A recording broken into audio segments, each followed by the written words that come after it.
এবং গার্ডেন রিচের ঘটনার দিকে আমরা সকাল থেকেই নজর রেখেছি। গার্ডেন রিচে নির্মীয়মান বহুতল ভেঙে পড়ে মৃত্যু হয়েছে দুজনের। সেই ঘটনা ইতিমধ্যেই গ্রেফতার একজন। মোহাম্মদ ওয়াসিম নামে এক প্রমোটারকে ইতিমধ্যেই গ্রেফতার করা হয়েছে কলকাতা পুলিশের তরফে। বিস্তারিত জানবো, আমাদের প্রতিনিধি রৌনক রয়েছেন আমাদের সঙ্গে। রৌনক, একদমই বছর 35-এর মোহাম্মদ ওয়াসিমকে ইতিমধ্যে গ্রেফতার করা হয়েছে। যেটা জানা যাচ্ছিল যে ঠিক 3 থেকে 4 মাস আগেই এই যে বাড়িটি, সেই বাড়িটি তৈরি হচ্ছিল এবং যে জায়গাটা সেখানে পুরোপুরি অবৈধভাবে এই বাড়িটি তৈরি হচ্ছিল। কিন্তু যেটা জানা যাচ্ছে যে এই প্রমোটার কি একা যুক্ত রয়েছে নাকি তার পিছনে কেউ রয়েছে সেটাও কিন্তু তদন্ত করছে গার্ডেন রিচ থানার পুলিশ। এবং যখন মোহাম্মদ ওয়াসিমকে জিজ্ঞাসাবাদের জন্য আটক করা হয় তার কিছুক্ষণ পরই কিন্তু দেখা গেল যে গ্রেফতার করা হলো তাকে।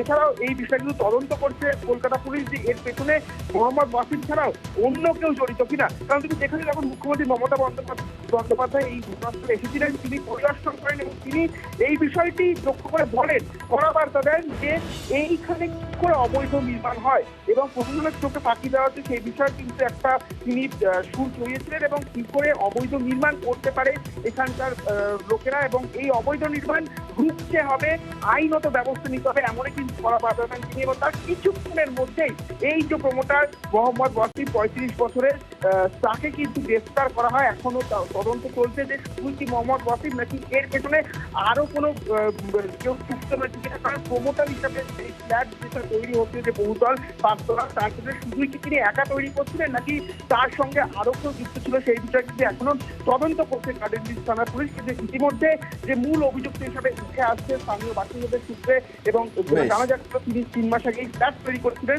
তাকে কিন্তু ইতিমধ্যে গ্রেফতার করা হয়েছে। বেশ, ধন্যবাদ রৌনক। তবে এক্ষেত্রে যে বিল্ডিং ধসে পড়লো হঠাৎ করে, সেই বিল্ডিং একটা বহুতল, সেই বহুতল পুরোপুরি অবৈধ, সেই কথা কলকাতা পুরসভার মেয়র ফিরহাদ হাকিম তিনি সকালবেলায় জানালেন। তবে সেই বিল্ডিং কতদিন ধরে এই নির্মাণ কাজ চলছিল, যে প্রমোটারকে ইতিমধ্যে গ্রেফতার করা হলো, তার কাছ থেকে অবশ্যই আরো বিস্তারিত তথ্য নেওয়ার চেষ্টা করবেন তদন্তকারীরা। তবে এখনো পর্যন্ত কি কি তথ্য সামনে আসছে, আমাদের প্রতিনিধি শঙ্কু রয়েছেন আমাদের সঙ্গে, শঙ্কুর থেকে জানার চেষ্টা করব। শঙ্কু, এত বড় বহুতল কতদিন ধরে তৈরি চলছিল? দেখো, স্থানীয় মানুষজনের কাছে খবর অনুযায়ী 5-5 মধ্যে এই বিল্ডিংটি এতটা 5 তলা পর্যন্ত একবার ঢালাই দিয়ে তুলে ফেলা হয়। অর্থাৎ এলাকার মানুষজন যারা আছেন তারা বলছেন যে খুবই দ্রুততার সঙ্গে এই বিল্ডিংটি কমপ্লিট করার কাজ চলছিল এবং যেভাবে কমপ্লিট করার কাজ চলছিল তাতে কিন্তু এলাকার মানুষজন একটু অস্বস্তি বোধ করছিলেন। কারণ তাই এই বিল্ডিংটিতে মেটেরিয়াল দিয়ে যাওয়ার জন্য যেভাবে এলাকার মধ্যে কনজেস্টেড এলাকার মধ্যে রীতিমতো মালপত্র ঢোকানো হচ্ছিল, তাতে কিন্তু এলাকার মানুষজন আরেকটা বাধা দিল। এই প্রমোটার যেহেতু এখানে বেশ কিছু প্রভাবশালী মানুষের মানে ছত্র ছায় থাকেন, সেহেতু এই প্রমোটারকে কোনোভাবে কেউ সেই রকম বাধা দিতে পারেনি এবং সে তাকে তার বিরুদ্ধে সেরকম যেতে পারেনি।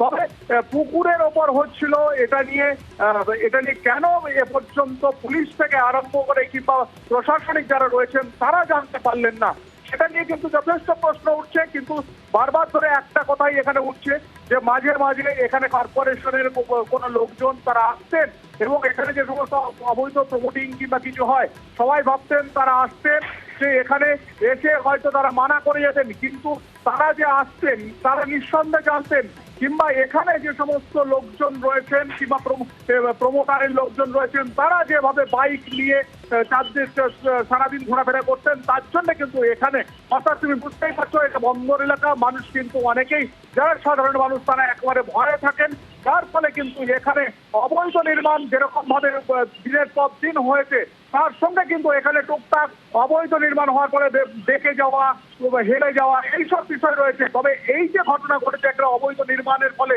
এটা কিন্তু আবার অবৈধ নির্মাণ নিয়ে যথেষ্ট প্রশ্ন তুলল এবং পৌর প্রতিনিধিদের, পৌর যারা অফিসিয়াল রয়েছেন তাদের বিরুদ্ধে, পৌর আধিকারিকদের দিকে কিন্তু যথেষ্ট সন্দেহের আঙুল উঠলো।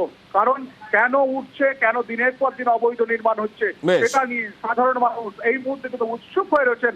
মমতা বন্দ্যোপাধ্যায় যখন এখান থেকে যাচ্ছিলেন, বেরিয়ে যাচ্ছিলেন, তখন কিন্তু অনেকেই বলছিলেন যে দিদি আমাদের বাড়িটা ভেঙে দিয়েছে কিংবা আমাদের বাড়ির এই সমস্যা, তারা কিন্তু চিৎকার করে বলছেন মমতা বন্দ্যোপাধ্যায় বেরোনোর সময় প্রত্যেকের কথা মন দিয়ে শুনেছেন এবং শুনে ওখান থেকে এবং বেরিয়েছেন। সেই সময় কিন্তু কড়া বার্তা মুখ্যমন্ত্রী মমতা বন্দ্যোপাধ্যায় তিনি দিয়েছিলেন। সেই কথার কিছুক্ষণের মধ্যেই গ্রেফতার হলেন যিনি এই ঘটনায় অভিযুক্ত প্রমোটার তিনি।